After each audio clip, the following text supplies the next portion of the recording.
For me, getting into the zone is that moment where you kind of cease to exist in your thinking self. You become whatever you're doing in that moment, and whatever you're doing is all that you know. If you're drawing, it's like there's no you and the pen and the paper and the decision to put this here will result in this. It all just comes together into a mutual relationship of all these elements coming together and unfolding right in front of you. To put it simply, the thing that sets it apart from any other normal drawing practice is that when you're in the zone, there's no commentary, there's no more voice in your head analysing and making decisions and solving problems. When you're in the zone, that voice stops. The concept of time stops for however long you're completely suspended in just the act of creating, not thinking. The movement of your hand ebbs and flows naturally on the page, and the marks you make seem to be making themselves. It's like you're moving the pen as much as the pen is moving you.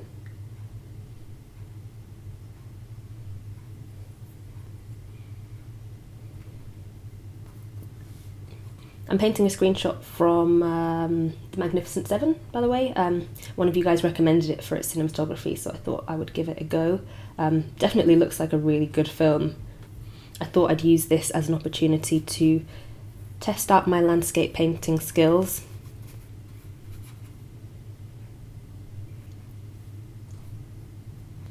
Being in the zone is such an incredible place to be, and I've realised that it's no different really to being in a state of meditation. The core concept of meditation and mindfulness is to connect with the present moment, and it's the same here, but instead of anchoring your thoughts on your breathing or your physical self, your physical sensations, as you do with traditional meditation, when you are entering the zone, it's like we've unintentionally been meditating the whole time, just focusing on the movement of our hand across the page, or just watching intently as art emerges on the page in front of you. And you might have noticed recently that quite a few of my videos have shared this similar tone of being present and mindful while creating. Stepping out of the thinking mind and into the being mind and focusing only on now. I've talked about how it can help to notice and catch the negative thoughts of the inner critic before they lead to discouragement and doubt. And also how being in the present moment can just allow you to enjoy the process of making art, regardless of the end result, just taking value in the journey, not just the destination, so that regardless of whether you make the biggest mistake you ever could, no art practice could ever be seen as a failure.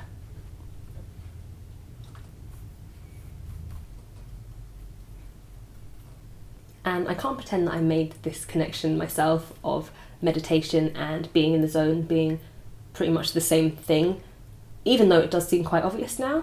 I've learned so much recently and really been able to change my approach to creativity and art from what I've learned from a book that it would help if I had it to hand. One second.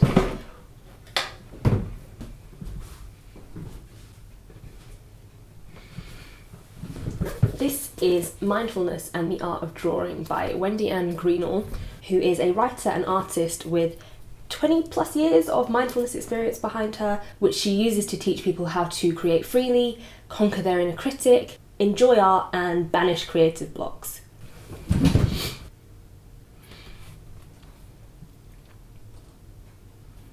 I got this book as a late birthday present from my friend Lyndon, and it's not big, it's not wordy, it's not overly complicated. It's quite a small book, but it is so packed full of inspiration and insight.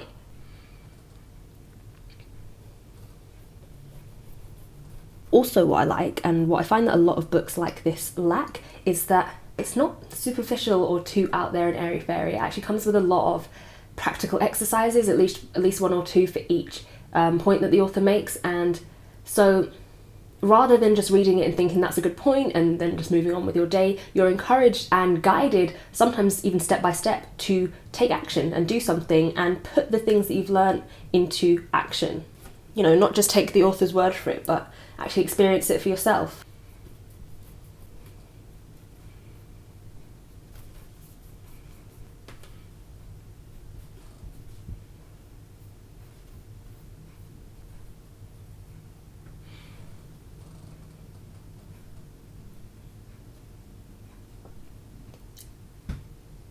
And getting into the zone is just one part of this book. It has so much to learn in there, because it's not just about the act of drawing. It teaches you things that you can take into your daily life. So for example, there is a section on self-portraits that goes into dealing with the scrutiny with which we look at ourselves, and dealing with insecurities and self-judgment.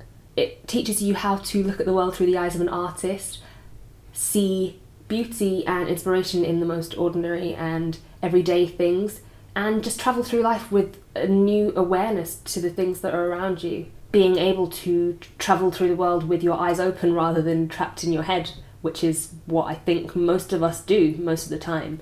Just to give you a sense of what I'm talking about, I'll read a little bit just so you can get an idea. Suddenly there are things to draw everywhere. On our walk to work, red rose hips droop on the tops of straggling rose bushes in our neighbours' autumn gardens. On the bus, the knobble nose of an old man or the thick shock of hair on a teenager's head leaves our fingers itching for a notepad and pen. The gift of mindfulness, the gift of awareness, is that in clearing our minds, pausing and coming into the present moment, in simply being, we are offered the whole world. And without all the distractions of the thinking mind to get in the way, we are able to open to it more fully, more effortlessly than we ever have before. And I'm not typically into like far out books that, you know, tell you to be one with your truth and open your heart to the universe.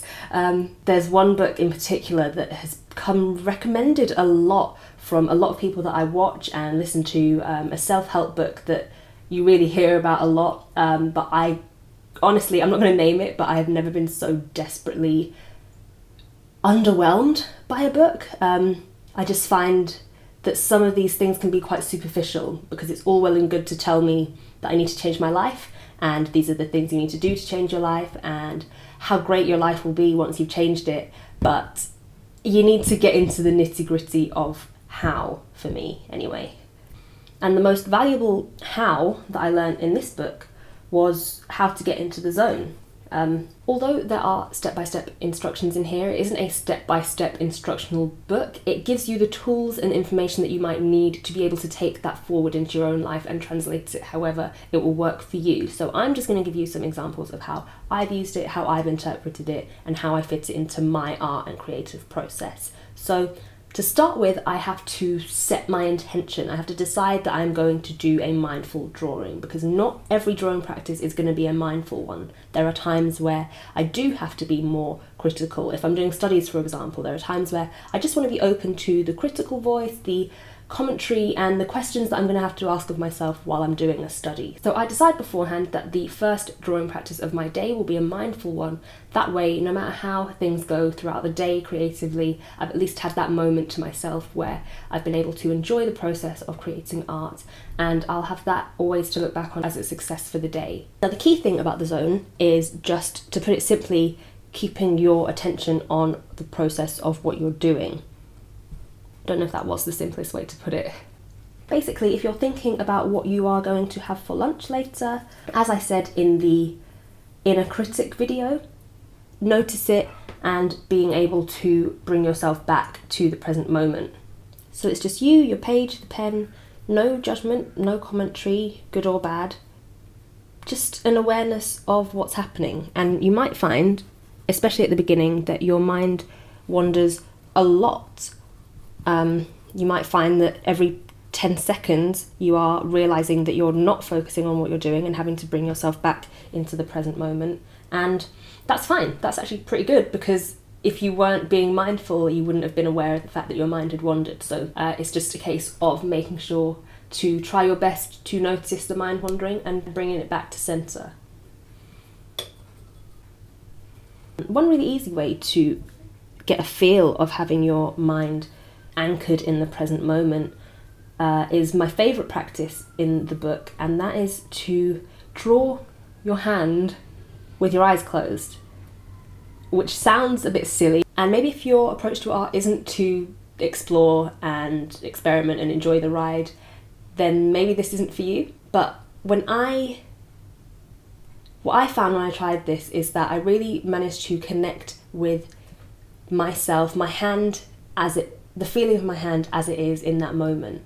because you have to feel it to draw it, and you're just letting that feeling almost like flow through you onto the paper, which you're also not looking at. You're just trusting in yourself and the sensations, and you're really focused on just those things that you're doing. You are focused on the feeling of your hand and the movement of your other hand drawing.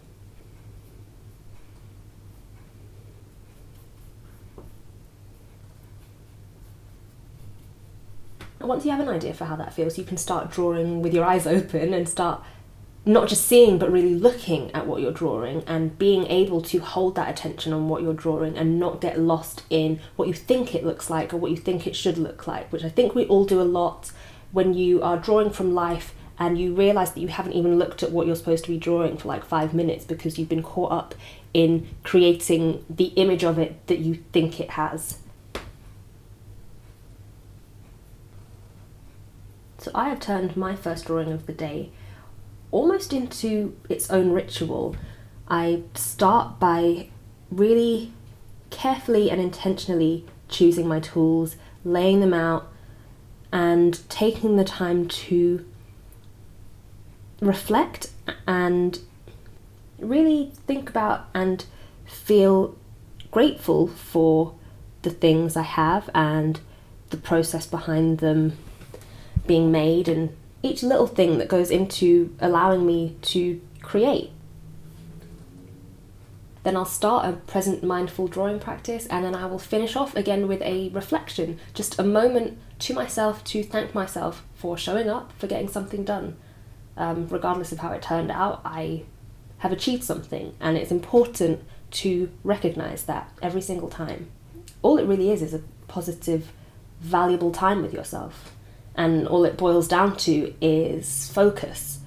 Focus leads to absorption, which leads to flow. With that in mind, it doesn't really need to be any more complicated than that.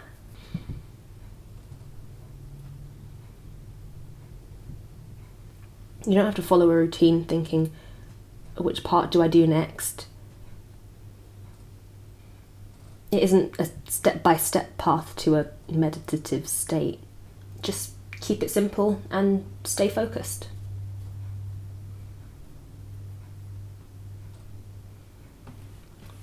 And with that in mind, you can really apply this mentality to all sorts of things. If you're a writer, you could be staying focused on the sensation of your fingers on the keyboard, or watching the cursor move and letters forming in its wake. You could, if you were a dancer, be present in the sensations of your body moving and the kind of cause and effect of this movement leading to sensations over here.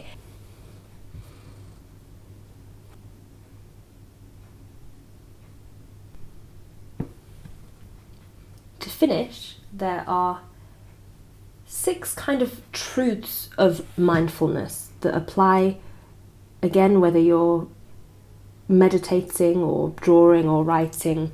And the author in this book has adjusted them slightly, and these 6 kind of mantras have been around since, I think the book says, like the 11th century. One of the leading mindfulness practitioners, I guess, outlined these words, and the author has really loosely translated those to fit in with drawing in mind.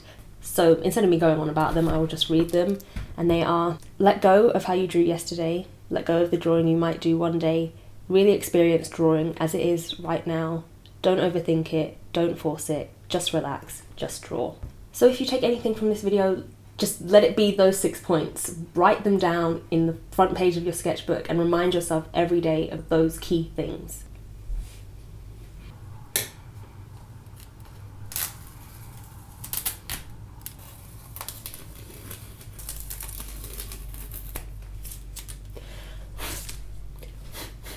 Let me know if this video was useful for you in any way. Let me know if any of the points resonated with you at all, and if you might be interested in adopting mindfulness into your everyday life. I'll have a link below to this book. It'll probably be an Amazon affiliate link, which just means I will earn commission if you do decide to buy it. But obviously, if you want to search for the book independently, you can do that. I will leave the title of it below. I might make this a thing. This book taught me, make it a series. I am reading a lot more at the moment, and it would help to keep me accountable for my daily monthly drawing targets. So let me know if that's something you'd be interested in. And if you like this kind of format of a long chatty video, I actually do these every couple of weeks over on Patreon, but live, so you get to chat and we get to hang out while I'm doing it. You can ask questions. I also talk a lot more about the process of my artwork, and I talk about the things I'm listening to, reading, learning about, anything that I'm currently obsessed with. Vin Diesel as a Viking, long hair, long beard, father, husband, warrior. He looked pretty good in it. But yeah, if you are interested in that, have a look. I'll have that link below. If it doesn't suit your fancy, that is fine. Otherwise, thank you guys so much for watching, and I will see you soon for the next video. Bye.